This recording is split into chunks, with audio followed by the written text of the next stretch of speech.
years of becoming a financial advisor, I learned that success, kung may goals ka na sinet for yourself, I learned that in order for you to achieve that, it all comes down to consistent action. Okay? Pero saan ba? Saan ba tayo dapat nag-act? Saan ba mga parts of our business dapat tayo consistent? So I figured, I discovered that in order for you to achieve your goals, there are 4 areas na dapat consistently ginagawa mo. Okay? So ano ba yung 4 areas na yun? Yeah, so good morning everyone. So before I start, lagi ko kasing gustong simulan with a thankful heart. So first of all, thank you for the opportunity to be here, to share my best practices. And ang aim ko lang naman today is for my co-financial advisor to get at least 1 to 3 things out of this i-share ko. And immediately, siguro within October, magamit nila and makaklose din sila ng sale. Okay? So yan. So as mentioned by Sir Babs, I'm Adrian Mercado. So I've been a financial advisor for 3 years. So today ang i-share ko lang is yung yung actual journey and strategies na ginawa ko for me to achieve yung mga goals ko as a financial advisor. Okay? So yan. So I've been in this business for 3 years. So nag-start ako nung May 2020. So kainitan ng pandemic. Okay? And just like everyone else, I started this business with zero knowledge pagdating sa sales. Okay, so totally hindi ko alam kung anong gagawin ko. Okay, most of the time during the first few years ko, may ginagawa ko pero hindi ko alam kung tama ba yon or may mali ba. So it's all trial and error. But just like you and everyone else, I also aim kumbaga I have a vision of my future self. Okay, so I aim to have a 6-figure income, more time with my loved ones without compromising the income, and of course, I also aspire to become MDRT SFA. So yan. So today, in my 3 years of becoming a financial advisor, I learned that success, kung may goals ka na sinet for yourself, I learned that in order for you to achieve that, it all comes down to consistent action. Okay? Pero saan ba? Saan ba tayo dapat nag-act? Saan ba mga parts of our business dapat tayo consistent? So I figured, I discovered that in order for you to achieve your goals, there are 4 areas na dapat consistently ginagawa mo. Okay? So ano ba yung 4 areas na yon? So number 1, sa prospecting. So you have to have consistent daily action pagdating sa prospecting. Secondly, sa pagdating sa following up client, paano ka laging top of your mind of your clients. Third is yung personal development. And lastly, yung course correction. Okay? So today, let me share with you ano ba yung mga insights and practical strategies na pwede kong i-share sa inyo para today, mamaya after our talk, you can use that and for you to become one step closer dun sa goals mo sa financial advisor. So okay ba sa inyo yun? Right? Yes. Yan. So start tayo pagdating sa prospecting. For me, prospecting is the key to sales success. Okay? Kasi oftentimes, maintaining a full sales lead, yan yung magsisave sa'yo. Okay? Yan yung crucial pagdating sa business mo. Kasi oftentimes, if you're struggling to secure a sale, actually, it's not about your closing skill. It's all about your prospecting challenge. Let me give you my personal experience. When I'm starting, I discovered na kaya ako nahihirapan maka-close kasi yung kinausap ko nung January, sila pa rin yung kinakausap ko nung December. Diba? So, if I have a set of prospect or leads na let's say, have 20 prospects, for the whole year, sila lang yung prospect ko. Okay? So for that reason, I discovered na in order para tayo maging successful sa business na ito, the key here is to talk to enough people. Okay? Kasi if you're talking to set of people ng January at yung pa rin yung kinakausap mo ng October, malamang sa malamang wala ka talaga magiging sale niyan. Diba? So continuously dapat nagpo-prospect ka. Ang idea behind this is you have to find your next opportunity. Diba? Nasa labas ka, talking to a stranger, sa Facebook, or na-invite ka for a event, or the networking event, dapat yan ang lagi mong top of your mind to find your next opportunity. Okay? So now, ano ba yung prospecting? Minsan nagugulan tayo, ano ba yung prospecting? Prospecting is all about gathering leads, qualifying your leads, and arranging appointment. Okay? So guys, huwag kayong maguluhan. Ang prospecting, minsan sinasama na agad natin yung closing. So for example, let's say may lead ako. Nung nagsisimula akong ginagawa ko, tinatry ko na agad siyang i-close, which is mali. Okay? Kasi pagdating sa prospecting, dapat kinukuha mo muna yung lead, kina-qualify mo muna yan, and once na-qualify mo yan, at okay naman siya, that's the time na dapat iset mo siya ng appointment. Now, ano ba yung personal strategy ko pagdating sa prospecting? So, ito, i-share ko sa inyo. Okay? For the gathering of leads, I found that Facebook to be an excellent platform pagdating sa gathering leads. Kasi you are already friends with a particular person, therefore, meron ng established rapport. Okay? So, kung nahihirapan kayo to gather lead, Facebook is the best platform na simulan nyo. Okay? So, sino ba dito yung may more than 1,000 friends? Pwede i-chat. Less than 1,000. Yan, diba? Kung meron ka more than 1,000 friends, you already have 1,000 leads. Just imagine that. 1,000 leads libre. Hindi ka nahihirapan kumukuhain. Meron ka na agad readily. Okay? Kasi akong Facebook for me is a business tool. I use it as a business tool. Hindi ko siya ginagamit for personal. Kumbaga doom scroll, check lang ako ng stories ng ibang tao. So intentional yung paggamit ko sa Facebook. Okay? And if you're struggling with leads, Facebook, yan, readily. Pwede mong gamitin yan. Okay? Lahat ng na-close ko since 2020 nag-start ako until 2023, 70 to 80% nun galing sa Facebook. Friends ko sa Facebook. Okay, kaya ako ay buhay na patunay ako na if you use Facebook correctly, you will close 4 to 6 clients from that from the Facebook. Okay? So since may lead ka na, nakapag-gather ka na ng lead, ang next mong gagawin is for you to qualify that lead. Okay? You can use your friend's profile to stalk. Qualify them. Diba? Paano mo sila i-qualify? Okay? So, gagawin mo, titignan mo ngayon yung profile nila. Okay? So, titignan mo ano ba yung work na ito. At the same time, ano ba yung usually na pinopost niya. Okay, all about her family ba, yung business niya, yung work niya. So by seeing, by profiling, by checking the profile of your Facebook friends, easily makakwalify mo na sila if they are the best fit or the right people to get a policy from you. Okay? So once na-qualify mo na yan, ang next mong gagawin is for you to set appointment with them. Okay? And ito yung go-to script ko. You can take a screenshot of this para mamaya magamit nyo na. Okay? So ang go-to script ko, once na-qualify ko na yan, is I will chat them. Sasabihin ko, "Hi, I'm Adrian Mercado, a financial coach. So I teach personal money management to Filipinos who want to stay financially organized. So this month, I will be giving learning sessions. So let me show you how the formula on how to budget, allocate, prioritize your cash flow. The first session is free to see if this learning session is worth your time. So tatanungin ko na agad, are you free this Thursday or Friday?" So ngayon, bakit yan yung nagiging script ko? Most of the time kasi yung mga financial advisor, if you agree with me, once we qualify a lead, ang una nating sinasabi is, may insurance ka na ba? Diba? Kuha ka ng insurance. So, pag ganun kasi yung script natin, most of the time na off yung client. Okay? Ini-ignore na agad tayo. But by having this script, ang nangyayari, ang dating kay client, kaya mataas yung percentage na nagpapakita sila, nag-attend sila sa meeting ko. Kasi, I am adding value to them first. Okay? Hindi agad ako nagbebenta. So, tuturuan ko muna sila how to manage their money properly. Then from there, saka ko ngayon pinapasok yung about sa products na pwede makatulong sa kanila. Okay, so yan yung for the last 3 years yan yung aking ginagawa. So I gather lead mostly from Facebook.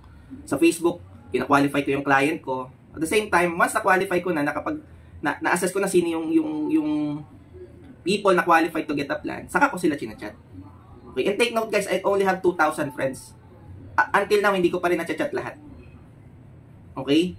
So ito, effective siya. Ay buhay na patunay na ako na mag-work to. So now, ano yung, with that said, yan yung aking strategy. With that said, ano yung ginagawa ko na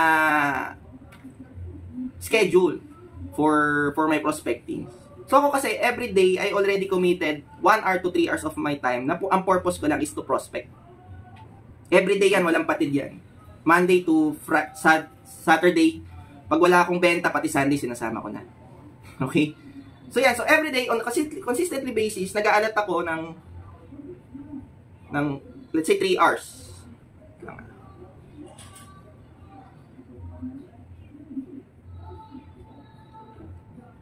So yan, so di ako makapagsulat. But, yung everyday schedule ko, so I allot 3 hours of my time. Okay, so hinahati ko yan sa 2 time slot. yung first slot ko, 1.5 hour, 10 a.m., ang ginagawa ko lang is to chat my friends sa Facebook. Okay?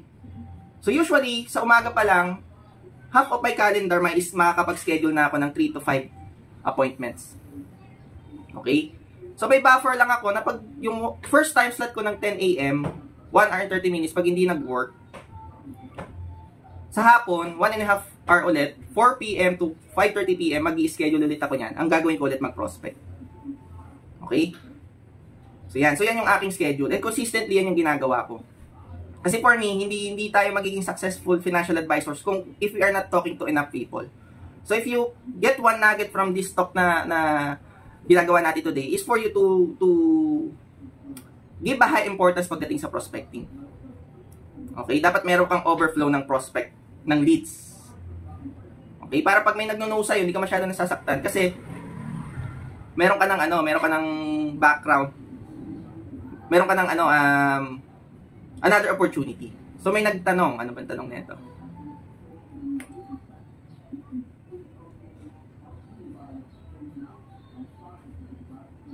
Okay. So mamaya, Evelyn, dadaanan natin yan. Yung marketing strategy na pwede mong gawin sa Facebook. Okay? So, yan. So, ginawa ko yung talk ko na maikli lang para we still have time do sa question and answers. Okay? So, yan. So, that's prospecting. Second naman is yung mastering follow-up. Okay? So, pagdating sa sales call, you should aim to close the client immediately. Okay? Dapat, ang aim mo is to one seat close the client. Bakit? Kasi, ako, I'm firm believer of life insurance eh. Lalong-lalo ako walang insurance ang client ko. So, ako, I so believe in that na dapat, dun pa lang sa una namin pag-uusap, ma-close ko na siya. Okay? Kasi, ang tomorrow is uncertain eh. And the best time to protect our clients is today. Diba? So, yan dapat ang aim natin. But let's say, although I've done my best to close a particular client on the spot, okay? Okay lang. Because I also have a follow-up system.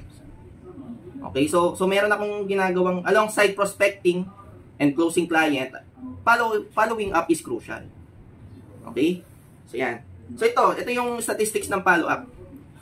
Okay? Consistent follow-up, as shown in this graph, keeps you top of your mind of your clients. Okay? Increasing your sales chance. Kung makikita nyo dito, 48% of salespeople never follow up with a prospect. After nila makausap, hindi na sila nagpa-follow up. Okay? 25% of salespeople naman will follow up a second time, pero they stop. Okay? And 12% of people make 3 follow-ups, then titigil na sila. Hindi na sila magpa-follow up on the 4th time. Only 10% of salespeople make more than 3 follow-ups. Okay? As you can see, only 2% lang ng sales are made on the first contact. Okay, so maliit. Kumbaga, 2% lang ng people ang readily na kukuha sa'yo after mo silang makausap initially. Only 3% of those people will buy from you on the second contact. Okay, only 5% will buy from you after a third contact. And 10% naman pagdating sa fourth. Okay? Ito yung pinaka-importanting statistics. 80% of sales are made on the 5th and 12th contact. Okay? So, ano yung mapupulot natin from these sales statistics? Number 1, only few financial advisor follow up. So, by having a consistent follow-up system, na-separate mo na agad yung sarili mo from other financial advisor. Okay? O, kasi only few, 10% lang ng salespeople na nagpa-follow up after 3 contacts. Okay? And once you separate yourself, once you follow up, by 5th follow up, tumataas na agad yung chance mo to close a sale. Diba? 80%. Tumaas na agad after 5th follow up. Okay? So with that said, paanong follow up yung dapat mong gawin? Okay? So take note, pagdating sa follow up, meron ding art of following up. Hindi pwedeng follow up ka lang na lagi mo lang kinukulit si client na magbayad. Di ba? Lagi mo lang siya kinukulit, kailan ka ba kukuha? So yung mga ganong klaseng follow up, that's an incorrect way to follow up. Okay? There's an art pagdating sa pag-follow up kay client. Okay? So ngayon, para maging effective yung pag-follow up mo, you have to categorize your client. Okay? Ako personally, kinakategorize ko sila sa dalawa. Okay? So, kinakategorize ko sila na hot client and warm client. Then from there, saka ko ina-apply ano yung following up strategy na pwede kong gawin on a consistently basis para ma-close ko sila, para lagi akong top of their mind. Okay? So, yan. So, si hot client, you have to categorize your client. Alin ba dito sa mga nakausap ko na yung ready to buy within 30 days? Okay? Sino ba yung mga, kumbaga, okay na, magbabayad na lang, nakaipos na, magbabayad na lang. Okay? So, you have to identify those people. And once you identify sino yung mga hot client na yan, dapat on a daily basis and directly, pina-follow up mo sila. Okay? Hindi man daily, pero frequently, sa loob ng isang buwan, dapat lagi mo silang pina-follow up. At least, pinakamahaba na yung every other day. Okay? Kasi ready to buy naman na sila within 30 days eh. Kailangan na lang nila ng assistance at paalala mo. Okay? So ngayon, paano yung real life example ko pagdating dyan? Let's say, nakaranas na ba kayo na ito, naipos nyo na, nakapag-signature na, may ID na, magbabayad na lang. Okay? Type nyo sa chat if you have the same situation. Diba, magbabayad na lang, yun na lang yung kulang. Pero hindi pa matuloy, hindi pa matapos-tapos yung process. Okay? So, ako personally, paano ko sila pina-follow up na hindi naman sila makukulitan sa akin? Okay? So, yan. So, ang ginagawa ko, for those client, consistently, mina-minor point close ko sila. So, ano bang ibig sabihin ng minor point close? Okay, so remember na, close na sila, nakapirma na sa IPOS, ang kulang na lang, let's say, magbabayad. So, si minor point close, ang ibig sabihin yan, this is where you ask a client for a commitment on a relatively small aspect of the purchase, for which an affirmation answers assume the whole process. Okay, so paano yan? Paano nag-apply yan? So, let's say si client, ang kulang na lang is bayad. Okay? And syempre, ayaw naman natin directly na, Mr. Client, kailan ka ba magbabayad? So, paano ko yan ngayon pina-follow up without being pushy pagdating ko sa bayad? So, gagawin ko dyan, let's say, yung first chat ko, ang aking sasabihin kay client, Mr. Client, yung beneficiaries mo ba, to confirm, hindi ba natin papalitan? Ano lang ba yan, si wife mo lang, saka si yung first child mo, hindi ba natin i-add yung parents mo? Okay, so sinatanong ko sila ng ganun, yung minor thing about their application. And of course, sasagot yan, okay na yan, kung sino yung nailagay natin, sila na. Okay? Saka ko ngayon tatanungin yan, Mr. Client, that's I'll take note of that. Then if ever, yung initial payment nyo ba, gagamitin po ba natin is online banking or GCash?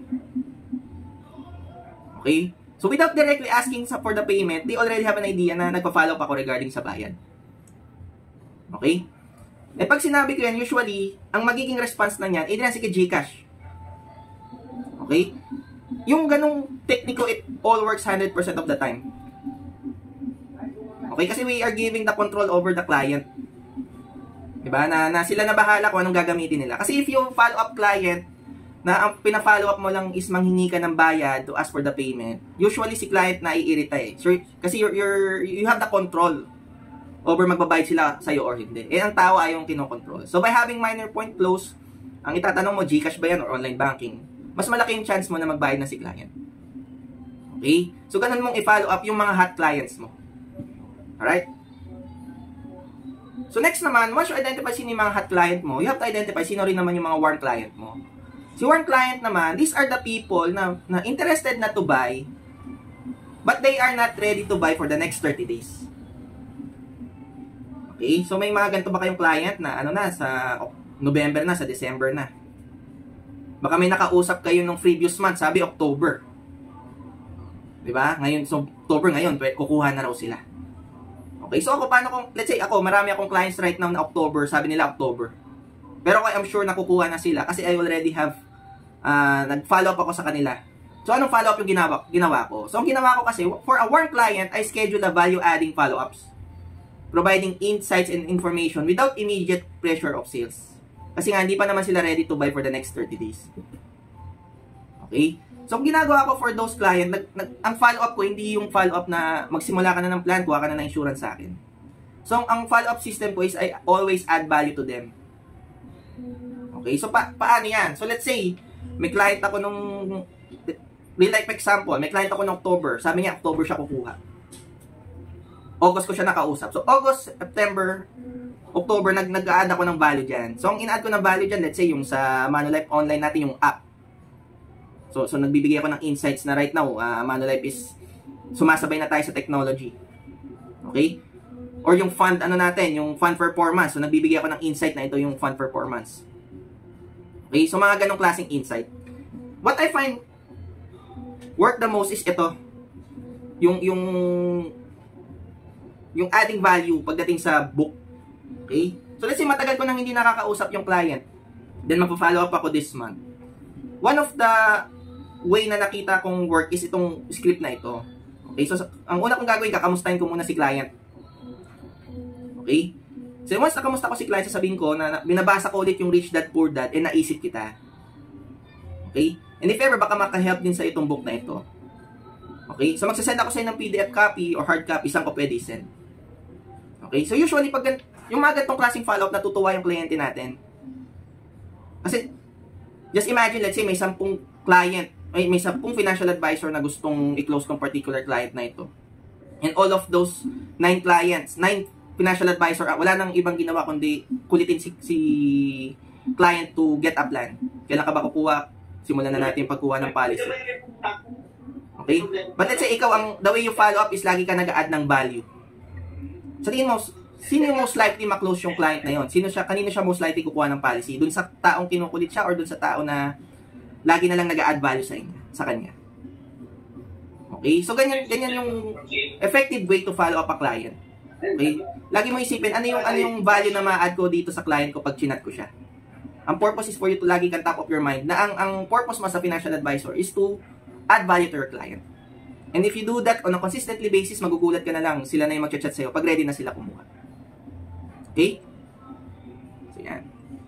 So, next naman, of course, you can do all of those actions, pero important din yung personal development. Okay?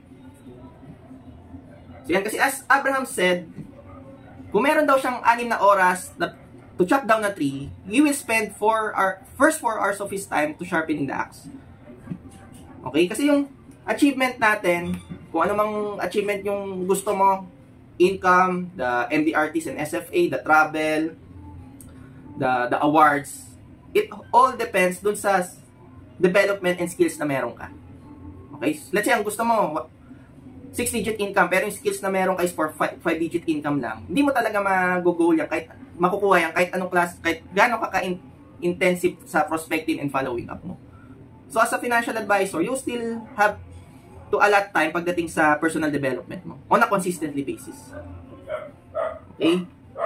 So, yan. So, the first two, yung prospecting, saka yung meeting with client and yung following up, pag ginawa mo yan, at let's magbibigay ng results sa'yo, it's either mag-work yon or di mag-work. It's either nakipag-meet ka kay client at na-close mo at hindi mo na-close. Okay? By doing those actions, you already have an indicator regarding sa mga things na kailangan mong i-improve. Okay? So, ganun ko tinitignan. Kaya pag ako kumakausap ng client, in my mind, okay lang kahit hindi ko siya ma-close. Kasi it's in that indicator for me kung ano yung kulang. Okay? So, let's say na nakipag-usap ka kay client, for instance, and you, kumbaga ang naging pag-uusap nyo, naging okay naman yung presentation mo, alam mong okay yung presentation mo, alam mong nakapag-create ka ng need, alam mong nakapag-close ka 5 times, nag-ask ka for the sale ng 5 times, pero hindi mo pa rin siya na-close. You felt that all of, lahat nagawa mo ng tama pero hindi mo na-close. Okay? You have to identify, ano ba yung naging kulang? And let's say, ang naging kulang is building trust. Okay? Kumbaga, hindi ka nakakuha ng enough connection with client to get a sale from you. Okay? So, by knowing na kung ano yung kulang mo at ikaw ay may consistent actions pagdating sa personal development, you can now read books or attend seminar na ang focus is connecting or building trust with client. Okay? Kasi yung result na meron yan laging cause. Okay? Pag hindi ka nakaka-close ng client, lagi mong titignan ano yung naging kulang ko. Wag lagi si client. Diba? Ang financial advisor na successful is kung meron siya pagkakamali or meron siyang nagiging fail yung kanyang action, di siya nakaka-close ng client. Ang lagi niya tinitignan ano yung kulang niya, ano yung need niya improve. Wherein yung unsuccessful financial advisors, ang tinitignan lagi niyan, pag di ka nakaka-close, lagi niya sinisisi si client. Diba? Therefore, hindi siya gumagawa ng action for personal development. Okay? So ngayon, ibahin natin yung mindset nyo. Pag di kayo nakaka-close ng client, wala kayong sales, zero man kayo, you have to think about ano ba yung naging kulang ko. Okay? Wag yung external result. Si client, di kumuha, nag-yes na, di natuloy. So titignan mo ano yung kulang mo. Then from there, you have to do you have to make sure na you have a system para sa personal development mo. Nagbabasa ka ba ng book? Are you attending enough training? Pag si Manulife may training na pinaprovide, are you attending those training? So dapat tinitignan mo yun, minamaximize mo yun. Okay? So for me, ano yung nag-work sa akin pagdating sa personal development? Okay? I just have 3 simple things na ginagawa ko consistently basis para ma-improve ko yung sarili ko at para maging effective financial advisor ako. Okay? So yan. So ako, in these 3 areas, on a daily basis, consistent yan na ginagawa ko. Okay? Number 1 is I always read 10 pages of self-help book or sales focus book every day. At least 10 pages. Okay? Bakit 10 pages lang? At least simple lang. Diba? Kasi ako naboboard din ako magbasa eh. Diba? I don't enjoy reading. Pero by setting my mind na at least 10 pages babasahin ko, alam ko gagawin ko. Okay? And if I do that for 1 year, yung 10 pages na yan, ang equivalent yan is 15 to 20 books. Just imagine, 15 to 20 books na life-changing. Okay, 15 to 20 books na makakakuha ko ng strategies na I can use para mas matulungan ko pa yung client ko, para mas maging effective and successful financial advisor pa ako. Okay? So, yan yung ginagawa ko. And I recommend na ganyan din yung gawin nyo. At least 10 pages lang of a self-help book or sales focus book. Okay? Next naman, ang lagi kong ginagawa is I engage lagi sa role-playing practice. Okay? Kasi remember guys, if you are in an actual meeting with a client, hindi ka na pwede magkamali. Hindi na siya practice. Okay? So ngayon, paano mo, kasi yung environment ng selling, pag may kausap ka ng client, if you agree with me, syempre, nakaka-nervyos, nakakaya, hindi mo alam kung ano sasabihin ni client mo, hindi mo alam kung paano mo i-handle yung rejection niya. Pero if you already engage in a role-playing practice, kahit pa paano, na-anticipate mo na yung environment. Na alam mo, ito yung magiging rejection ni client at alam mo kung paano i-handle. Okay? I can sa mga client na na-close ko, napakaraming client na na-close ko sila dahil before ko sila i-meet. Nag-practice na ako, nag-role playing na ako with my phone, with my wife or yung financial advisor na kasama ko sa office. Okay? So for example, nung January lang, I have a client na alam ko magiging okay na siya, nag-yes na siya, pero alam ko magiging objection niya is sasabihin ng asawa niya. Kumbaga, she still need the confirmation ng husband niya. Okay, so since anticipated ko na kung ano yung magiging objection niya, nag-practice na ako kung paano ko siya i-handle yung objection na yun. And because of that role-playing and anticipation ng kanyang objection, on our 3rd meeting, na-close ko na siya. Okay, and na-convince niya pa yung mister niya. So, dalawa pa silang kumuha. Because, nag-practice na ako, nag-role-play na ako. In-anticipate ko na ano yung magiging objection niya at paano ko siya masasagot na magiging value-adding kay client, na ma-realize niya importance ng aking binebenta. Okay? And lastly, you also need to dedicate at least 30 minutes of your time pag exercising. Okay? So ito out of topic, 'di ba, na financial advisor exercising, 'di ba? Very different. Pero kasi if you are running 3 to 5 appointments per day, if you want to have those number of appointments, dapat mataas yung endurance mo. Okay? Kasi baka isang appointment pa lang, second appointment, wala ka ng energy. And you need to understand na sales is transfer of emotion, transfer of energy. So kung nakikipag-usap ka kay client at low energy ka, there's a high chance di siya kukuha sa'yo. Kasi ang trina-transfer mo sa kanya, kung baga pinapakita mo sa kanya is hindi ka energetic, hindi ka enthusiastic dito sa business na ginagawa natin. So very important yung health. Kasi if you're healthy, you are in the right mindset, may energy ka, yun yung mararamdaman ng client mo sa'yo, most likely, yun, kukuha siya sa'yo, matutuwa siya. Okay? Kasi take note again, it's worth repeating, sales is a transfer of emotion. Okay? So dapat, pag nakikipag-usap ka kay client, lagi kang energetic and enthusiastic. In that way, mataas yung chance mo to close a particular client. Okay? So, yan. And lastly naman, course correction. Okay? So, ano ba yung course correction? Okay? Yan. So, little trivia lang. Yung Apollo 11, yung mission to the moon, was off track 97% of the time. Okay? They are required constant course correction. Kumbaga, yung pagpunta dun sa moon, yung Apollo 11, lagi yung off track. Okay? And they need to always course correct para makarating sila sa destination nila. And just like Apollo 11, tayong mga financial advisor, 97% of the time, lagi tayong course correct. Lagi tayong off track. Okay? We might encounter setbacks like, let's say, yung client, okay na, pero bigla nagbago yung isip. Or tayo mismo, meron tayong mga personal issues or health concerns sa family. Diba? Yung mga ganong klaseng setback. Ano na yun eh, talagang guaranteed na mangyayari yun. Diba? But if you saw these things na talagang part na siya ng buhay natin, part ng pagiging financial advisor natin, you can adapt and restart. Okay? So let's say, you miss a prospecting activity ng Monday. Kasi let's say, nagkasakit yung anak mo. Then immediately, course correct ka agad tomorrow kung kaya, mag-prospect ka na agad. Okay? Let's say you have to cancel a client for appointment for some particular reason. Then tomorrow, follow up mo ulit si client with value and request for a rescheduled meeting. Okay? So, laging take note guys na you can always course correct today.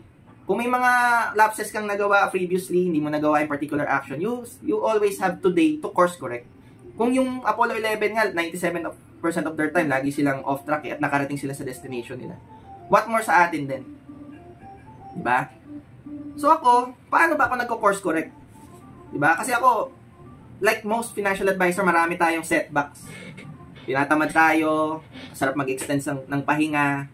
Pero ano ba yung ginagawa ko for me to be consistent dun sa mga actions and commitment ko sa pagiging financial advisor? So ako, I apply yung 2-day rule. Okay? So ano ba yung 2-day rule? So let's say pagdating sa workout, if I skip a workout, I ensure I don't skip 2 days in a row. Okay? So this system helps me stay accountable and get back on track quickly. Okay? So hindi ako pumapayag na 2 days in a row, hindi ako nakakapag-prospect. Hindi ako pumapayag na 2 days in a row, wala akong nakakausap na client. Okay? I can miss 1 day, pero hindi ako pwede mag-miss ng 2 days. Okay? Kasi pag nag-miss ako ng 2 days, there's something wrong. Diba? So sabihin natin, mataas yung why natin, mataas yung commitment natin, pero we miss 2 days. Diba? So by having this 2-day rule, lagi akong on track, kaya ako nagiging consistent because of this rule. Okay? So yan. So recap tayo. Pagdating naman sa success sa financial advisor, consistency is the key eh. Pero saan ka ba dapat maging consistent? So for me, dito ka sa apat na ito dapat maging consistent. So recap natin, sa prospecting dapat consistent ka diyan. Kasi the key to become a successful financial advisor is meeting enough people. Okay? And secondly, dapat consistent ka rin pagdating sa follow-up mo. Okay? You have to master yung follow-up. Kasi if you master the follow-up, lagi kang top of your mind ng mga clients mo. Third naman, personal development. Okay? So, continuously sharpen your skill. Kasi yung development na meron ka, nakadepend yan dun sa goal mo. Kung income yan, kung ito yung level of personal development mo, hindi maaaring tumaas yung income mo. Okay? Depending dun sa personal development. And lastly, course correction. 97% of our time, lagi tayong magiging off track because of setbacks na hindi out of our control. Okay? Pero you can always course correct. You can use yung personal strategy na ginagawa ko, yung 2-day rule, to make sure na lagi kang consistent. Okay? So yan. So I hope itong 4 things na to, yung personal strategy na ginagawa ko is you can apply that. And if you apply this and you become consistent in these 4 things, I assure you, kung goal mo maging MDRT or goal mo maging SFA, it will work. Okay? So you have to consistently do it kahit wala kang immediate result na nakikita, because if you consistently do it, the result will follow. Okay? So that's it for me. So thank you everyone. Adrian, maraming salamat. Before we let you go, Adrian, siguro we can entertain questions. But even before the questions, siguro mani-share ko lang, where has this consistency journey of yours brought you? Allow me to share. Okay lang ba? Sama-kasama natin sa South Luzon? Yes, sir. Alright, sige po. So first of all, I believe it was because of the consistency of Adrian that led him to become the very first SFA conference qualifier from South Luzon, thereby having him or letting him earn his conference ticket to Seoul, South Korea. Congratulations. And Adrian, wala pa tayong report, kaya nagtatanungin na kita kasi si Adrian mo, konti na lang ang balance na po niya sa MDRT last month. So, Adrian, based on your monitoring, nakit mo na bang MDRT last month? September? September, Sir Mike, di natin na-hit, pero October sigurado na kahit wala akong bagong sale ng October, yung mga magbabayad will guarantee me and MDRT this October. Okay, very good. And siguro, Adrian, hindi nila alam, but Adrian is part of the MDRT mentoring program wherein the objective is to become MDRTs eventually. At meron sila doon na minimum number of cases wherein if they hit that minimum number of cases, they will get an incentive. And for the month of August, if I'm not mistaken, Adrian had 8 NIC. Correct, Adrian? Yes, Sir Mike. Yes, Sir Mike. Naka-8 tayo. Naka-8. Alright, congratulations. So, just sharing with everybody in South Luzon kung saan nakatutulong yung iyong practice of being consistent. So, allow us now please to share with you yung mga questions. Meron tayong isa sa chat box natin at yun yung kaninang deny na kasama natin, Evelyn Carson. I hope I pronounced it right. Evelyn Carsocho. Evelyn, where are you from, please, Evelyn? First of all, welcome to Manila IB or UFA. Taga saan po si Evelyn? Later, let's find out. But ito yung question niya. As a new financial advisor, wala daw siyang background sa marketing. Ano daw techniques and strategy ang po pwede mo ma-share sa mga katulad na newly tagged financial advisors natin sa Manila? Alright. So ito, sir, ito rin yung consistent na ginagawa ko. Lahat ng sinishare ko po dito is consistently ginagawa ko po yan. So for the question of Ma'am Evelyn, ano ba yung marketing strategy na pwede niyang gawin sa Facebook? Okay? Kasi may ginagawa po ako yung tinatawag kong jab hook. Okay? So yung jab sa Facebook, in a day po at least nagpo-post ako 3 beses. Sa umaga, yung jab ko, ang post ko regarding something engaging. Let's say a quote that will motivate our friends, yung mga target audience natin. So magpo-post ako sa umaga ng regarding dyan na ma-motivate sila. Okay? Secondly, magpo-post ako regarding, let's say, yung personal life ko. Being a financial advisor, I have more time with my kids. So magpo-post ako regarding, let's say, kalagitnaan ng araw, namamasyal kami ng mga anak ko. And lastly, yung hook, that is the business post. Okay? Yung business post, pwede mong kunin yung mga art cards na pinoprovide ni Manulife.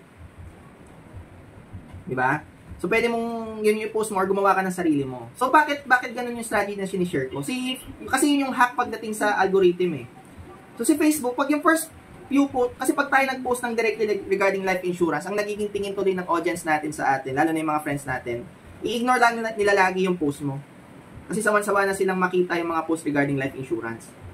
Pero if yung first 2 posts mo is with regards to, up to you, yung first is you motivate them, mas nagiging nakakakuha ka ng connection with your client through post. Diba sa umaga yun na mababasa nila about motivating them. Diba? Ilalike agad nila yung post mo. Sa tanghali, makikita nila yung post mo regarding you as a father or as a parent. So they can resonate to you. They can go back pag napapagod na sila midday. They can go back dun sa why nila na nakita nila yung post mo na about your kid. They can go back dun sa why nila. Ba't sila nagtatrabaho? Kahit napapagod sila, at least you become some sort of inspiration. Diba? To them to work again. Kasi nga, kaya sila nagtatrabaho for their kids. So magla-like ulit sila dun, mag-engage sila.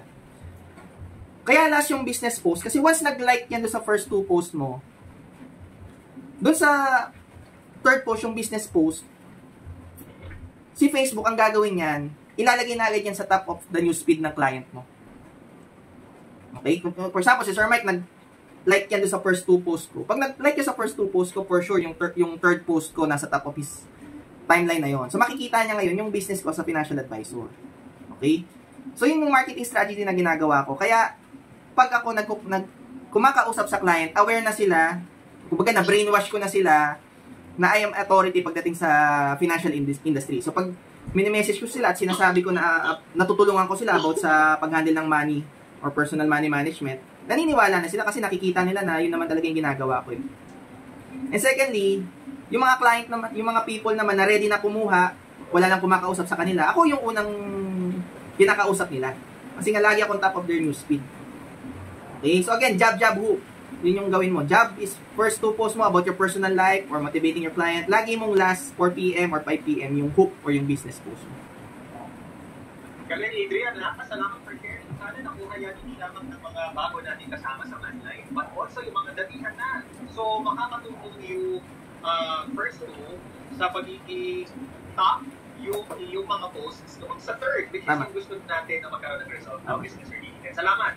Any other questions, please, from our participants? Feel free to unmute your microphone. Meron may dito sa script na basa. Kahit good morning to you. Morning.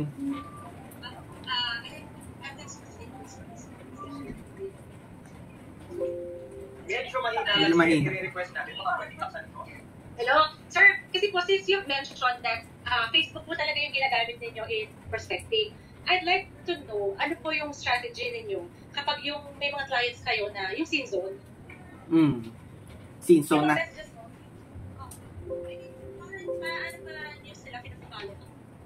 Ang question ko, before sila mag-scene zone, ano yung huling chat mo sa kanila? Like, ano, parang interested naman sila. May din naman.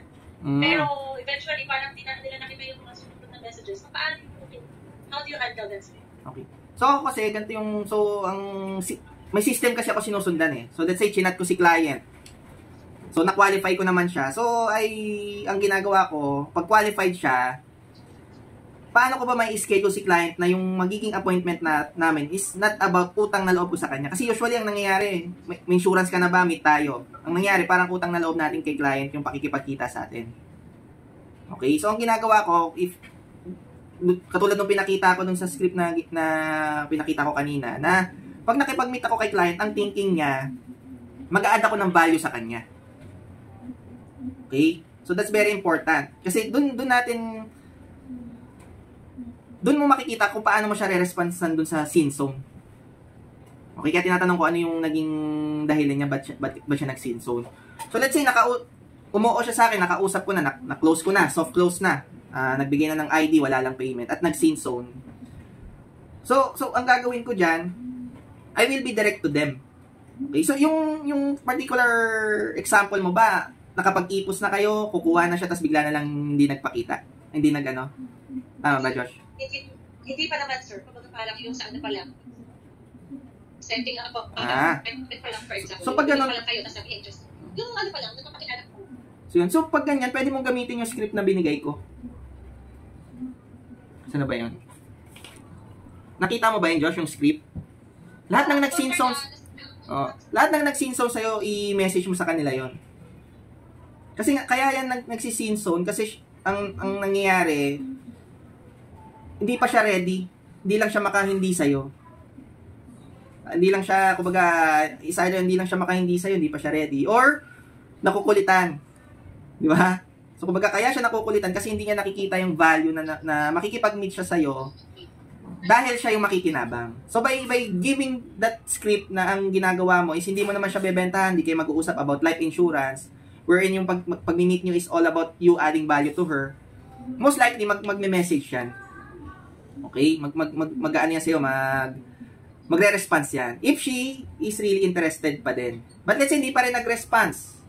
Wala pa rin, scene zone pa din. Let's say, may 10 kang client na ganyan, hindi pa rin nag-response. That's the time na dapat meron ka pa rin prospecting activity. Kasi yan, following up yan eh. Pina-follow up mo yung client mo eh.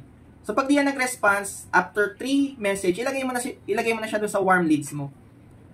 Na ang purpose mo ngayon sa warm leads mo is for you to add, pag nagme-message ka sa kanya, is not about immediate sale. Laging adding value to her.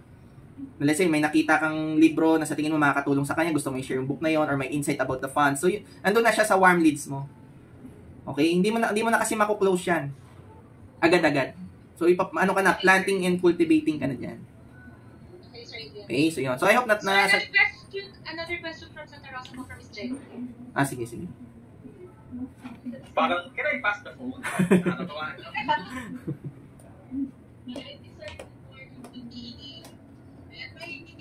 Ano po kasi kami, client kami, so orphan siya. Napausap namin yung bill, okay na. Pero yung payment po, yun na lang yung kulang. Parang nakailang follow-up na po kami. Ano kaya yung magandang speed? Pag ganyan kasi, kunyari si client, nakaipos na ba, nakapag-sign na? Yes po sir, kompleto na approve na. Payment na lang. So Mr. Client, ang gagawin ko, i-screenshot ko ngayon yung pending do sa NB. Di ba may nag-i-email yan? Di ba payment, yun na lang yung kulang. So sabihin ko sa kanya, Mr. Client, congratulations. Okay na po yung policy niyo for final approval na. Ang kulang na lang po para mag-effect na yung protection nyo is the initial premium. If ever, Mr. Client, ano ba yung mode of payment niya? Annual? Ano po, semi-annual. Actually, ginawa ko na rin po yan. Yung parang screenshot ko na rin. Tapos sabi niya po, by Thursday, pero nakailang Thursday na po, wala pa rin. Paano? So, tanungin mo, Mr. Client, I understand, if ever workable pa po ba sa inyo yung semi-annual or gusto niyo muna i-change natin sa ibang mode of payment? Quarterly. Okay?